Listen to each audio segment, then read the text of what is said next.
Naam, imekuwa ni siku ya kusherekea wanawake duniani na leo hii tuko uwanja wa Olentimama huku Narok Town. Leo tumekuwa na hafla ya kusherekea siku ya wanawake duniani hapa kwenye uwanja mkuu wa Olentimama, na tumepata kutaguzana na mwanafunzi wa chuo kikuu cha Maasai Mara ambaye atatueleza tu jina lake na tuambie maoni yake kuhusiana na hafla ya leo ya kusherekea siku ya wanawake. Asante sana. Kwa majina ni Peggy Rasiga.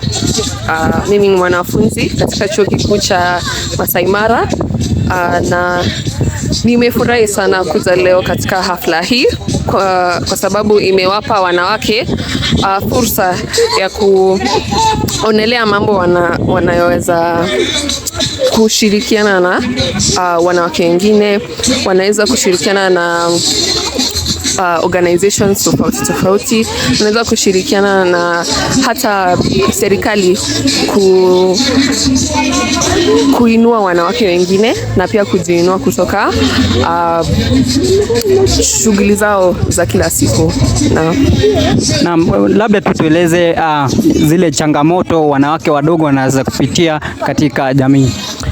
Wanawake wadogo, utaniruhusu nichanganye ndimi?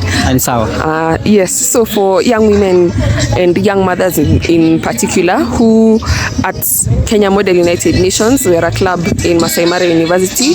We're very passionate about the ladies who are students and they're still nursing, kwa sababu hao ni akina mama wanao defy the odds, wanafanya mambo ambavyo jinsi ambavyo kulingana na jamii inaonekana kama haitakikani, lakini wameamua wakachukua hiyo solution na kuona kwamba wanaweza kulea watoto na kusoma, na tunaona kwamba ni muhimu sana kwa jamii kuwashikilia mikono hawa wanawake wadogo ili waendelee kukua katika masomo yao, waendelee kukua kama wanawake, kwa sababu unapata hawajafikisha miaka 25, inabidi sasa they are still growing. Wanasema the frontal lobe is still developing, so they are not fully matured women, hawajakoma kabisa. Sasa kwa hivyo inabidi hawa wasichana washikiliwe na familia zao na serikali na wenzao katika vyuo vikuu, kwa sababu pia hao ni watu ambao wanapenda for example, when somebody hears, oh, Nani is pregnant, they kind of castigate them and they don't follow up on whatever is going on. But we would like to change the narrative in that even if somebody gets pregnant, they don't lose hope in life. Hawapotezi matumaini katika maisha, wanaendelea kuamini kwamba wanaweza endelea kutia bidii katika masomo yao, kutia bidii katika biashara wanazofikiria kuanzisha, wanaweza pata usaidizi katika forum tofauti.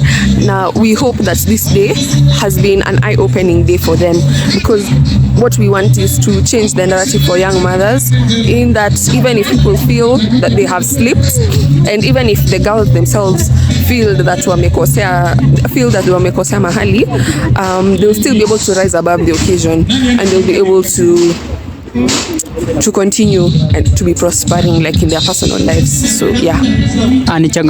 Ni hatua zipi mmeweza kuchukua kama muungano ili kuona yale mambo ama changamoto za wale wanawake wadogo ama wale wamama katika jamii?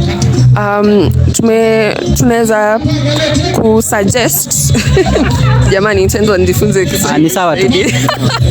Lakini tunaweza kusuggest kwamba first of all, if for example your girl comes home, if there are any parents watching this, if your girl comes home and they say, oh, by the way,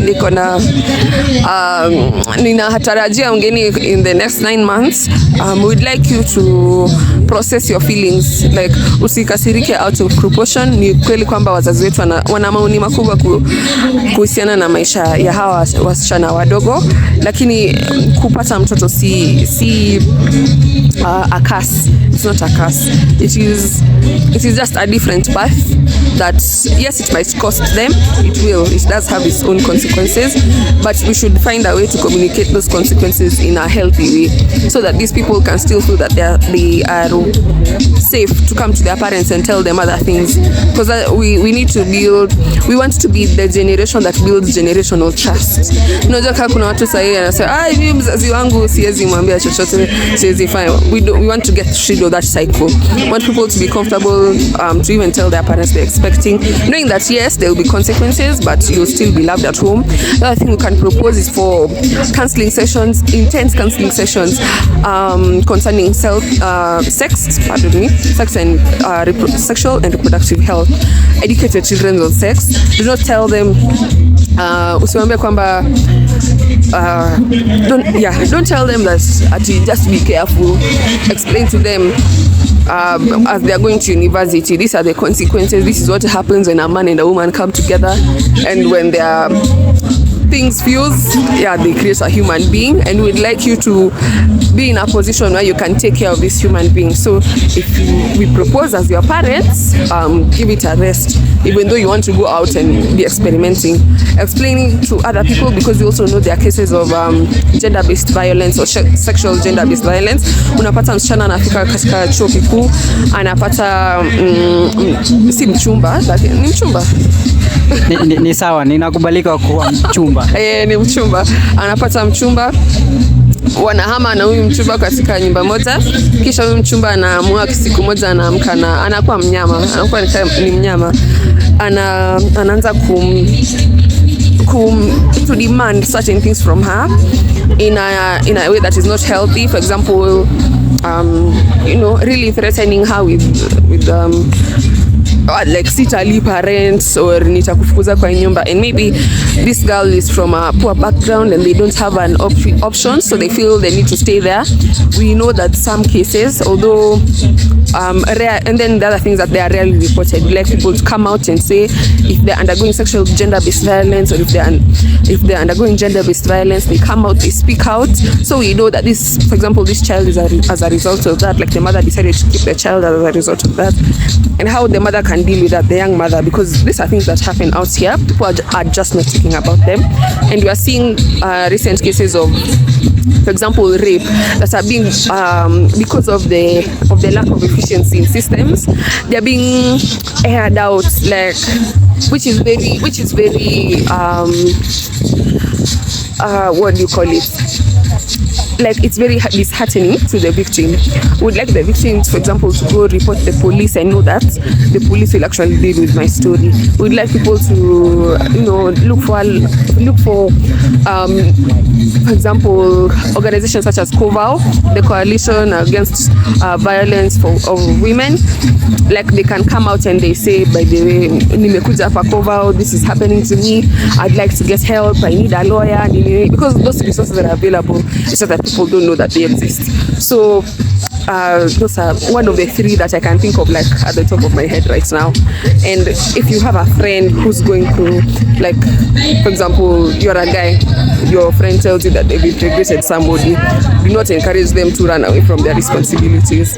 We also need fathers who are present, because we do not want to raise any children in a dysfunctional home.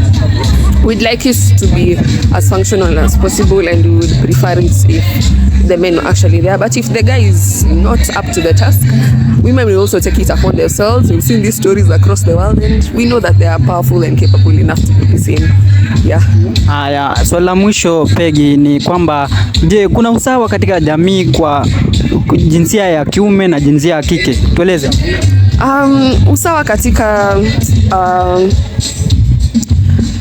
these two genders, I wouldn't say there is an equal measure, and I'd like to, it's such a difficult balance to kind of get to, but that does not mean that it's impossible, because we are seeing measures implemented by international organizations such as the United Nations, and that are simulated in our club, for example, the Kenya Model United Nations, where we simulate their activities, and we like to make this more aware to people that it is in fact not okay for some women not to be part of something.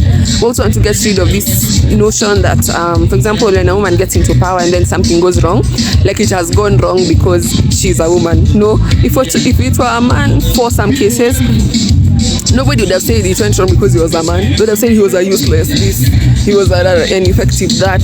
But why, you see, that it's something institutional, like ni kitu watu wame grow up nayo. So we have to really work very, very hard to make sure that the way we raise our children, the way we talk to other women, the way we talk to other guys, like we